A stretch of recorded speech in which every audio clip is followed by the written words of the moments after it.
नमस्ते बच्चों, एक श्लोक के साथ में आज हम अपना पाठ शुरू करेंगे।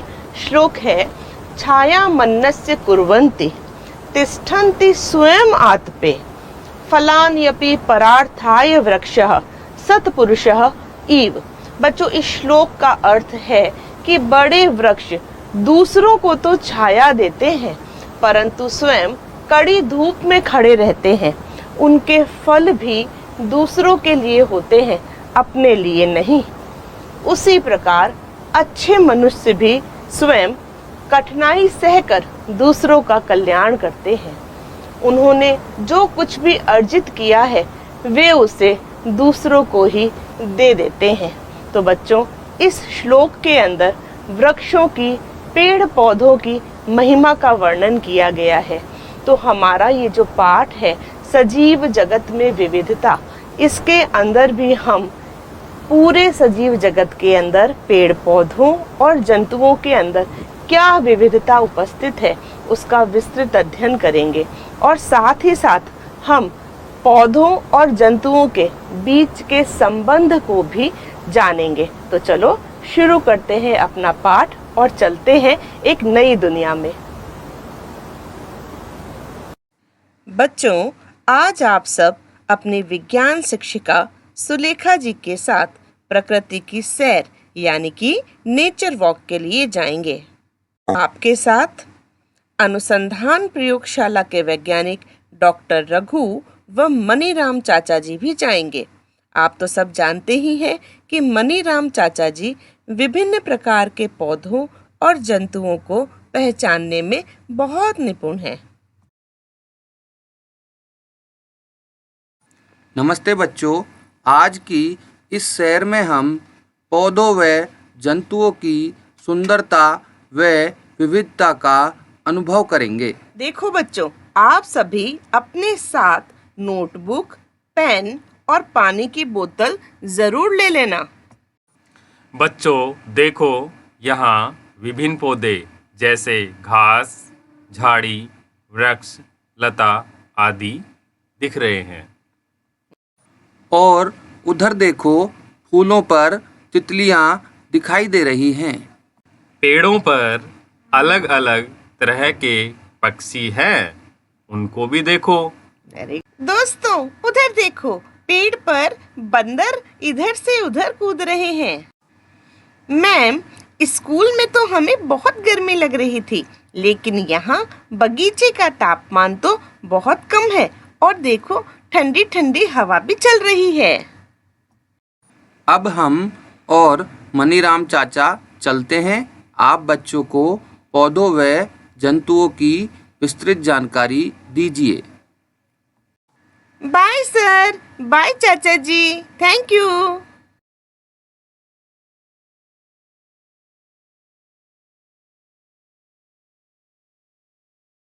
बच्चों, आप सब अपनी नोटबुक में इस तालिका को बनाओ। हम विभिन्न पौधों का अवलोकन करके इसको पूरा करेंगे। इस पौधे को देखो, यह सामान्य घास है। इसका तना कोमल व पतला है। तने के भिन्न भिन्न बिंदुओं से एकांतरी रूप का अर्थ क्या होता है कि एक के बाद एक पत्ती निकल रही है। इसके फूल सामान्यतः रंगहीन होते हैं और इसकी पत्तियां हरी और हमें लंबी लंबी दिखाई देती हैं। बच्चों, अब इस अवलोकन को तालिका में भरो। क्रम संख्या 1, स्थानीय नाम सामान्य घास, तना कोमल व पतला, पत्तियों की आकृति लंबी, पत्तियों का अभिविन्यास एकांतरी, फूल रंगहीन, अन्य अवलोकन एवं विशेषताएं, पत्तियां हरी। इसी प्रकार अन्य पौधों का भी अवलोकन करते हैं और आप उनको साथ साथ अपनी तालिका में ज़रूर लिखते जाना। इस दूसरे पौधे को देखो, इसका तना कठोर और पतला है। इसके तने के एक बिंदु से एक जोड़ी यानी कि 2 पत्तियां निकल रही हैं और दोनों एक दूसरे के सामने व्यवस्थित हैं। ऐसे पत्ती के अभिविन्यास को हम सम्मुख व्यवस्थित कहते हैं। इसके फूल रंगीन हैं और पौधे का आकार मध्यम है। बच्चों, ऐसे पौधों को हम झाड़ी कहते हैं। अब जरा इधर ध्यान दो, यह एक गुड़हल का पौधा है। इसका तना कठोर है, इसमें भी पत्तियां एकांतरी रूप में व्यवस्थित हैं और इसके फूल लाल रंग के हैं। इसके फूल बहुत सुंदर दिखाई देते हैं। तो बच्चों, अब आपकी तालिका कुछ इस तरह से पूरी हो चुकी होगी। बच्चों, जब आप स्कूल से घर या घर से स्कूल आएं या और किसी जगह घूमने जाएं तो आप अलग अलग तरह के पौधों का अवलोकन करना और अगर आपको कोई नया पौधा मिलता है तो उस पौधे को इस तालिका में ज़रूर लिखना। जी मैम, हम ऐसा ज़रूर करेंगे और नए नए पौधों की जानकारी ज़रूर एकत्र करेंगे। बच्चों, इस सारे अवलोकन के बाद हम कह सकते हैं कि पौधों में विभिन्न प्रकार की विशेषताएं पाई जाती हैं, जैसे पौधों का तना लंबा अथवा छोटा हो सकता है, तना कठोर अथवा कोमल हो सकता है, पौधों में विभिन्न आकृतियों की पत्तियां लगी हो सकती हैं और तने के ऊपर पत्तियों का अभिविन्यास भी अलग अलग तरह का हो सकता है। पौधों में अलग अलग रंग के, अलग अलग आकार के और अलग अलग सुगंध वाले पुष्प लगते हैं। इस तरह से पौधों में बहुत अलग अलग तरह की विशेषताएं पाई जाती हैं। इसीलिए हर पौधा एक दूसरे पौधे से हमें अलग दिखाई देता है। चलो बच्चों, अब हम एक और सारणी बनाते हैं जिसमें हम जंतुओं की विशेषताओं का अवलोकन करेंगे। बच्चों, अवलोकन के दौरान सभी बिंदुओं को इस सारणी में लिखते चलना। ये देखो, ये है कौवा। इसके रहने का स्थान आप सबको पता है, वो है वृक्ष। ये भोजन में कीट पतंगों को खाता है। कभी कभी मरे हुए जानवरों को भी यह मिल जाए तो खा लेता है। यह उड़ना और चलना जानता है।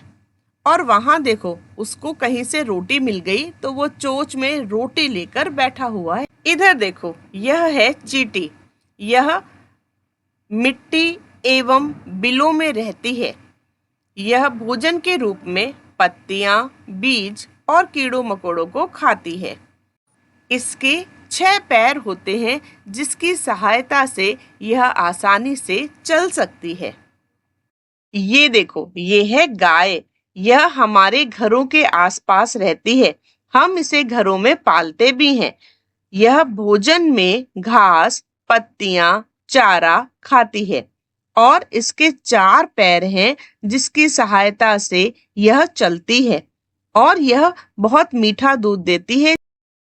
अब आप कहीं घूमने जाएं या विद्यालय से घर और घर से विद्यालय आ जा रहे हों तो रास्ते में कोई भी नया जंतु मिलता है तो उसका अवलोकन जरूर करना और उसकी विशेषताओं को इस सारणी के अंदर जरूर लिखना।